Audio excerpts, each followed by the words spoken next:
Naam, karibu tena ndugu mpenzi mtazamaji.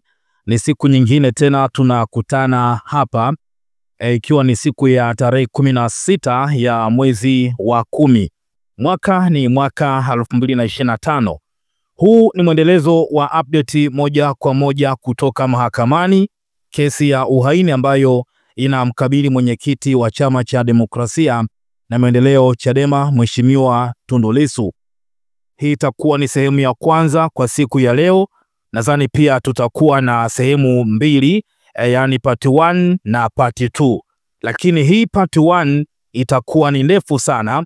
Mheshimiwa Lissu kamaliza kumhoji shahidi maswali ya dodoso, lakini pia shahidi mwingine tena amekuja, shahidi namba 3 kwa ajili ya kutoa ushahidi wake. Kwanza naomba nitumie dakika moja kuomba radhi, lakini pia kutoa ufafanuzi ni kwa nini update zinakuwa zikichelewa. Sababu kubwa ni moja, sisi tunaokusomea update hatupo moja kwa moja ndani ya chumba cha mahakama. Kwa hiyo tunategemea kupata update kutoka kwa mtu ambaye yupo kwenye chumba cha mahakama, na kupitia huyo mtu ndiyo tunakusogezea hapa update moja kwa moja kutoka mahakamani. Wengi tunamfahamu Hilda Newton, ni moja kati ya watu ambao wanafanikisha kuhakikisha kwamba update moja kwa moja zinawafikia Watanzania. Lakini ni kwamba hizi update haziposti moja kwa moja zote kwa wakati mmoja.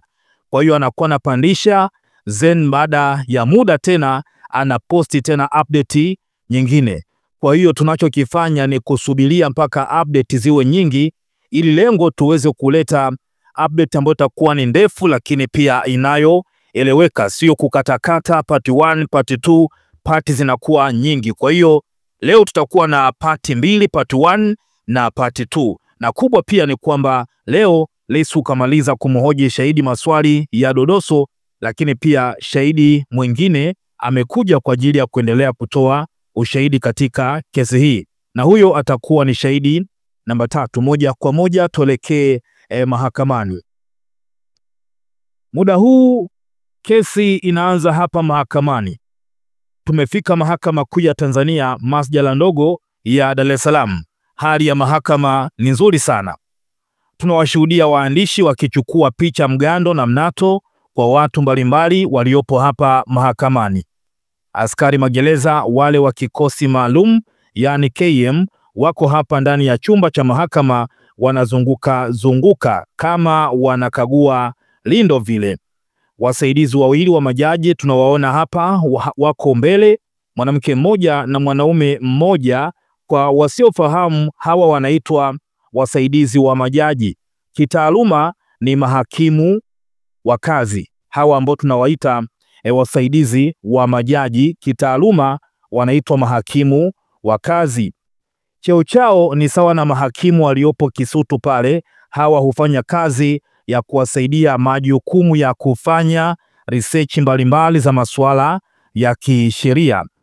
Wameingia hapa majaji watatu kama kawaida, ambao ni Jaji Ndunguru, James Karayemaha pamoja na Ferdinand Kiwonde, wakiwa kwenye magauni yao, nasikia yanaitwa majoho mekundu.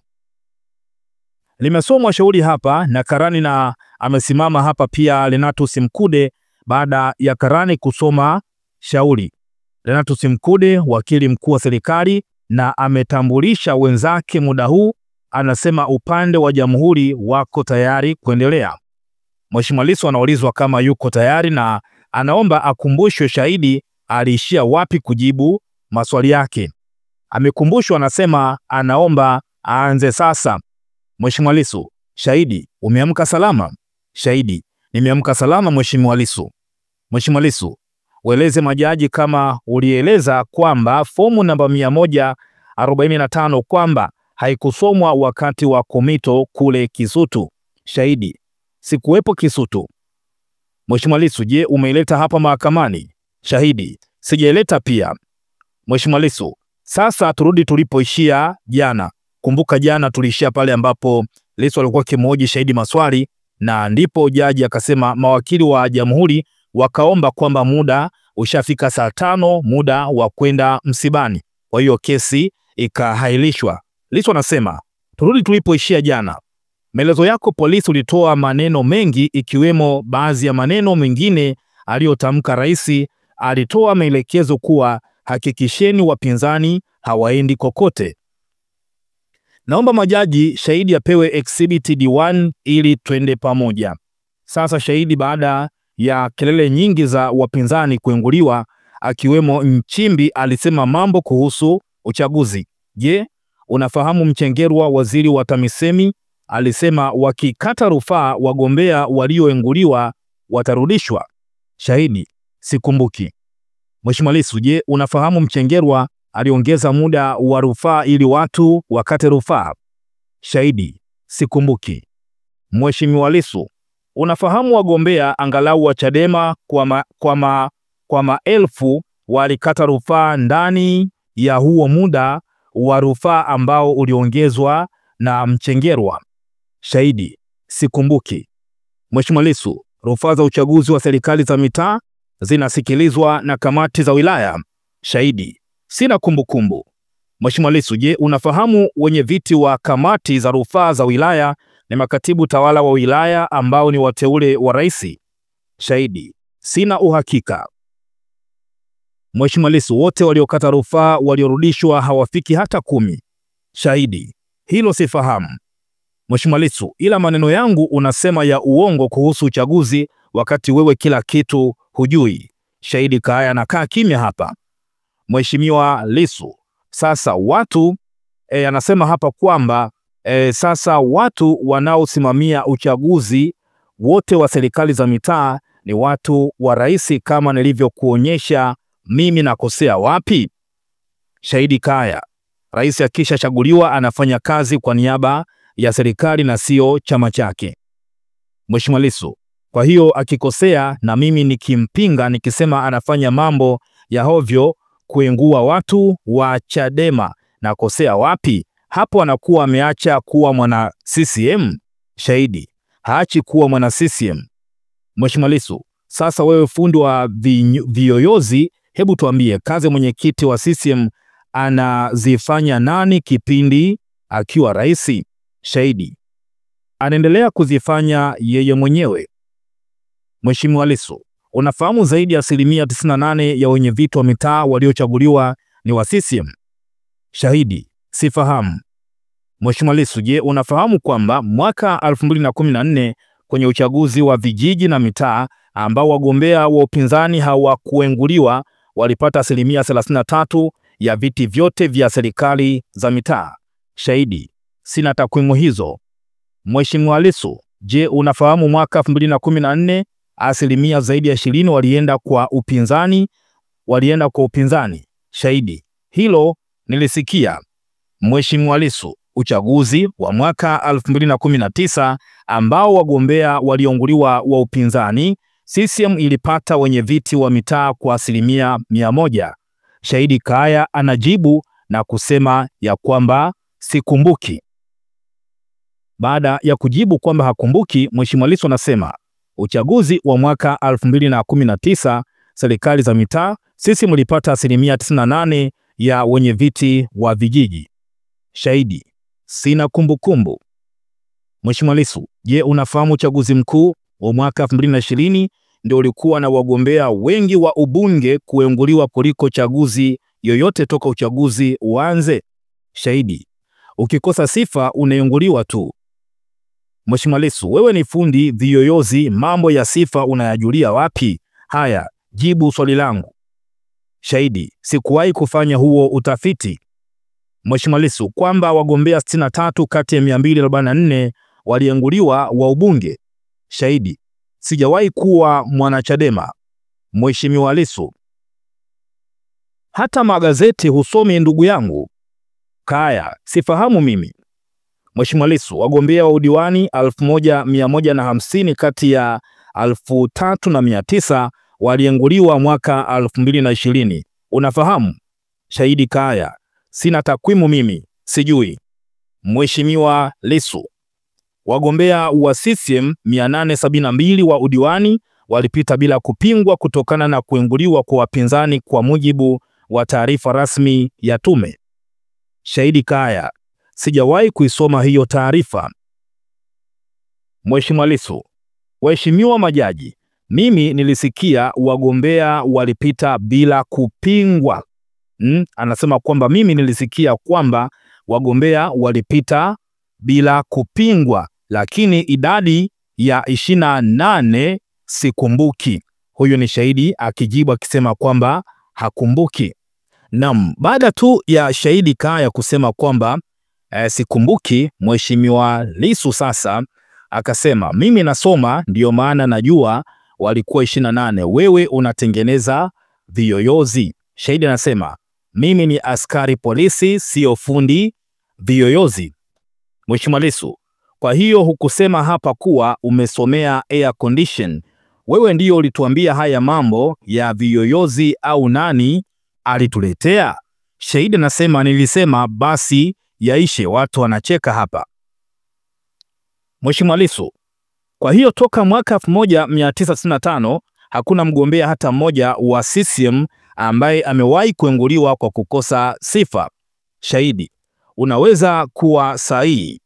Mheshimiwa Lissu: waangalizi wa AU wa uchaguzi umewahi kuwasikia au Elect Expert Mission walitoa ripoti inayolalamikia kuenguliwa kwa wapinzani? Shahidi: nimewasikia lakini ripoti sikuisikia. Mheshimiwa Lissu: je, Jumuiya ya Ulaya walituma EU Election Observation Mission walituma waangalizi pia na kulalamikia kuenguliwa kwa wapinzani? Shahidi: silijui kiukweli. Mheshimiwa Lissu: ongeza sauti basi, unamnong'oneza nani? Shahidi: sijui. Mheshimiwa Lissu: je, waangalizi kutoka Jumuiya ya Madola ambao ni Commonwealth Observer Group walitoa ripoti kulalamikia vitendo vya kuengua wapinzani? Shahidi Kaya anajibu na kusema ni kweli. Mheshimiwa Lissu: watazamaji wa Umoja wa Afrika walipendekeza kuwa serikali iondoe vikwazo vya kiuchaguzi kabla ya uchaguzi wa mwaka 2025. Shahidi: sina uhakika kabisa. Mheshimiwa Lissu: waeleze majaji kama unafahamu mashirika ya kiraia walituma waangalizi Tanzania. Shahidi: walitumwa kwenda wapi? Lissu: kuja Tanzania. Shahidi: basi msemaji wa serikali anazo hizo taarifa. Mheshimiwa Lissu: msemaji wa serikali ni shahidi namba ngapi? Shahidi: sijui. Mheshimiwa Lissu: shahidi hapa ni wewe, jibu swali langu. Shahidi anajibu na kusema sijui. Mheshimiwa Lissu: sasa unajua watazamaji wa ndani pia wa uchaguzi huu wapo, nao wamekuwa wakitizama uchaguzi miaka yote, wanaitwa Tanzania Election Monitoring Committee, ikijumuisha viongozi wa dini na chuo kikuu cha Dar es Salaam, kifupi ni TEMCO. Shahidi: ni sahihi. Mheshimiwa Lissu: je, umewahi kusoma ripoti ya hao TEMCO hata moja? Shahidi: sijawahi kuziona hata kwa sura wala kuzisikia. Mheshimiwa Lissu: so huwezi kufahamu mashirika haya kuwa nayo yamelalamikia mfumo wa uchaguzi na kuondolewa kwa wapinzani? Shahidi: sifahamu na sio majukumu yangu. Mheshimiwa Lissu: sasa mimi kulalamikia uchaguzi unasema nasema uongo. Kwa nini wakati huna unalojua? Shahidi Kaya anasema kusema rais ndio niliona kuna shida. Mheshimiwa Lissu: uchaguzi wa mwaka huu mgombea urais wa ACT Wazalendo ameenguliwa na tume ya uchaguzi. Shahidi: hajakizi vigezo. Mheshimiwa Lissu: keenguliwa na tume au hajaenguliwa? Shahidi: keenguliwa na tume kweli. Mheshimiwa Lissu: je, mwenyekiti wa tume na majaji waliokataa kesi jana wote si wateuliwa wa rais? Shahidi: ni kweli. Mheshimiwa Lissu: sasa ulitegemea Mpina apate haki kutoka wapi kama wote aliokuwa na tegemea wampe haki ni wateule wa rais? Shahidi Kaya anajibu na kusema kwamba ingekuwa ngumu sana kiukweli. Kwa hiyo shahidi hapa anakubali kwamba ingekuwa ni ngumu sana kiukweli kwa Mpina kupata haki yake. Naam, sasa baada tu ya shahidi kujibu ya kwamba Mpina ingekuwa ni ngumu sana kiukweli kupata ushindi katika kesi yake. Mheshimiwa Lissu akaja tena na swali lingine kwa shahidi. Kumbuka kwamba bado huyu ni shahidi Kaya na Lissu anazidi kuendelea na maswali ya dodoso. Mheshimiwa Lissu, jana ulisema hujasoma hati ya mashitaka. Vipi leo umeisoma? Shahidi, nimeisoma. Mheshimiwa Lissu anamsomea hati ya mashitaka yote hapa. Sasa nataka useme kuhusu tuhuma nilidhihirisha nia kwa kitendo cha kusema na kuchapisha. Swali langu, hayo maneno yapo kwenye hiyo video? Shahidi, ni sahihi.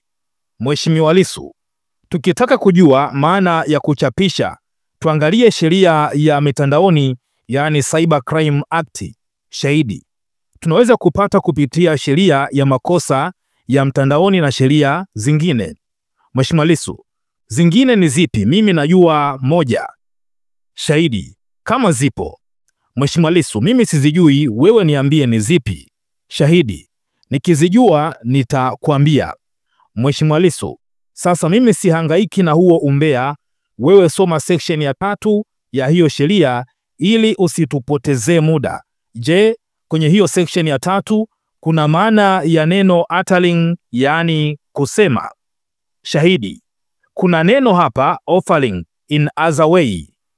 Mheshimiwa Lissu, wewe afande, unasikia kweli? Nimesema neno uttering, sio offering. Shahidi, uttering halipo hapa. Mheshimiwa Lissu, tafuta neno lingine ambalo ni publishing. Shahidi, lipo, means distributing, transmitting, disseminating, circulating, delivering, exhibiting, exchanging, barter, printing, copying or selling. Mheshimiwa Lissu, waeleze majaji sasa hiyo video iliyoko kwenye mtandao wa Jambo TV, nani ameiweka huko? Mheshimiwa Lissu anamuuliza shahidi kwamba awaambie majaji ile video ambayo ipo kule Jambo TV, nani aliiweka kule Jambo TV? Shahidi anasema kwamba wewe ndio uliiweka. Mheshimiwa Lissu, je, mimi nilikuwa na password, yani nywila ya Jambo TV? Shahidi, sina uhakika. Mheshimiwa Lissu, nani aliyeisambaza? Shahidi, wewe kupitia Jambo TV. Mheshimiwa Lissu, nani aliye disseminate? Shahidi, wewe. Mheshimiwa Lissu, nani aliye circulate? Shahidi, wewe kupitia Jambo TV. Mheshimiwa Lissu, nani aliyeonyesha? Shahidi, Jambo TV ndiyo alionyesha. Mheshimiwa Lissu, nani aliyefanya exchange kutoka Jambo kwenda Clouds Media, ze chanzo kwenda vyombo vingine? Shahidi, sifahamu. Mheshimiwa Lissu, nani aliyefanya printing na bartering? Shahidi, sifahamu. Copying je? Shahidi anasema sijui. Mheshimiwa Lissu, je, kuna malipo hawa watu wa YouTube huwalipa hao wanaorusha haya mavideo? Shahidi, nasikia ila sijui. Mheshimiwa Lissu, sasa nani aliyepata pesa za viewers wa hizo video? Shahidi anasema sijui. Mheshimiwa Lissu, sasa niliwezaje kuingia kwenye hizo system za Jambo TV na kusambaza? Shahidi anasema hilo sifahamu kabisa. Mheshimiwa Lissu, kama hufahamu kama nilikuwa na uwezo au sina uwezo, unawezaje kusema niliingia na kufanya? Tuseme ukweli wa Mungu, hebu tueleze. Shahidi, lengo lake kuita waandishi ilikuwa ni ili wasambaze. Mheshimiwa Lissu, unakumbuka nilikuuliza idadi ya watu waliotazama na kusema wamecomment? Shahidi Kaya anasema nakumbuka. Mheshimiwa Lissu, je, umepata wasaa wa kuitazama tena? Shahidi anasema sijatizama. Mheshimiwa Lissu, je, bado ni msimamo wako kwa hiyo video ina comment 300 tu? Shahidi anasema niko sahihi. Mheshimiwa Lissu, je, sasa umetoa kielelezo chochote kuthibitisha idadi hiyo ya comment 300? Sina maswali zaidi na shahidi huyu. Lissu kamaliza kumhoji shahidi maswali ya dodoso. Ukiangalia hapo mwishoni namna alivyomaliza, utaona kabisa kwamba shahidi kusema kweli hali ilikuwa ni ngumu kwake. Kila kitu ni kama hafahamu, hajui, lakini pia maswali mengi ambayo aliulizwa, namna ambavyo alivyotoa maelezo kule polisi na namna ambavyo amekuja kujielezea huku mahakamani ni vitu viwili tofauti kabisa. Anasimama Katuga kwa ajili ya re-examination kwa shahidi. Majaji hapa wanaandika kidogo. Katuga anasema, nikupe pole kwa maswali mengi ya siku nyingi. Katuga anampa pole shahidi wa jamhuri. Sasa relaxi, umesha relaxi tayari? Shahidi anasema ndiyo. Katuga, uliulizwa kuhusu ajira yako na ulianza lini haswa? Shahidi, ukiteuliwa kuanza mafunzo ya polisi ndiyo ajira yako inakuwa imeanza hapo hapo. Ukisha hitimu ndio unaweza kuanza kutekeleza majukumu yako. Katuga, sasa ifafanulia mahakama. Kaya, nilipoteuliwa ndio nilianza kuwa askari na nilipotamka mwaka 2006 ndio mwaka niliohitimu mafunzo ya kuanza kazi rasmi. Katuga, yale maelezo yako ya polisi uliulizwa mambo mengi sana kuhusu hili limo na hili halimo. Shahidi, nilikuwa naeleza substance ya ushahidi wangu, lakini ushahidi niliouwasilisha nilikuwa naelezea zaidi kuhusu maelezo niliyokwisha andika. Nilichokifanya ni kueleza kwa upana kile nilichokuwa nimekiandika kwenye maelezo yangu. Shahidi anasema ni kueleza kwa upana kile ambacho alikuwa amekiandika kwenye maelezo yake ambayo aliyatoa kule polisi. Katuga, uliulizwa kuhusu swala la notebook, kama hiyo notebook umeileta. Je, kwa nini hujaileta? Lissu anasimama anapinga hilo swali la sikufika huko, hakutoa sababu za kwa nini hakuileta. Katuga anasema, Mheshimiwa Jaji alimzuia shahidi asiendelee kutoa maelezo. Kwa nini hakuleta? Jaji, haya mambo ni mapya, hatuwezi kukuruhusu. Uliza swali lingine. Katuga anaambiwa hilo ni jambo jipya, aulize swali lingine. Katuga, uliulizwa nani aliyechapisha, ulisema ni wewe. Siku nyingine ukasema sifahamu, na leo pia umesema ni yeye kupitia Jambo TV. Sasa sisi tunataka ufafanuzi. Shahidi, kupitia Jambo TV alichapisha maudhui yaliyopo kwenye hati ya mashitaka. Kitendo cha yeye kuwaalika wanahabari na kutoa maudhui yale ni tayari alikuwa ameridhia kutoa maudhui yale mtandaoni.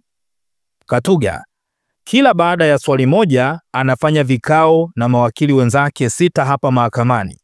Hili examination yao imekuwa ngumu sana ise. Wanahangaika, halafu ni kama shahidi anawajibu namna ambavyo walikuwa hawatarajii. Hawayafurahii majibu ya shahidi wao kabisa. Katuga, waheshimiwa majaji, naomba tuishie hapa kwenye maswali ya ufafanuzi kwa shahidi wetu. Hadi majaji wamecheka hapa kimya kimya. Hii examination ilikuwa ngumu sana. Mheshimiwa Lissu kamshona shahidi hadi upande wa jamhuri wameshindwa kujua shahidi atoe ufafanuzi wa jambo gani. Jaji anasema, shahidi unaruhusiwa kuondoka, tunakushukuru kwa ushahidi wako. Inspector John Kaya amejaribu kutoka kwa spidi kidogo, amejikwaa hapa kwenye kiti, ametaka kumdondokea Askofu Mwamakula maana amekaa naye karibu na kizimba pale. Watu wamecheka, inaonekana huyu polisi alikuwa amechoka sana hii kazi kweli kweli. Ametoka kama haamini kweli amemaliza huu msala. Akasimama hapa Renatus Mkude anasema tunaye shahidi watatu ambaye ni Samuel Elibariki Kaya. Jaji anasema sasa huyu shahidi naye aje tuendelee. Baada ya jaji kusema kwamba huyo shahidi aje hapa tuendelee, tuishie hapa, itakuwa ni sehemu ya kwanza. Tumemalizana kabisa na Kaya. Kwa hiyo sasa tutakuja na shahidi watatu katika kesi hii. Tochea maoni yako na endelea pia kutufuatilia hapa hapa kwa taarifa mbalimbali.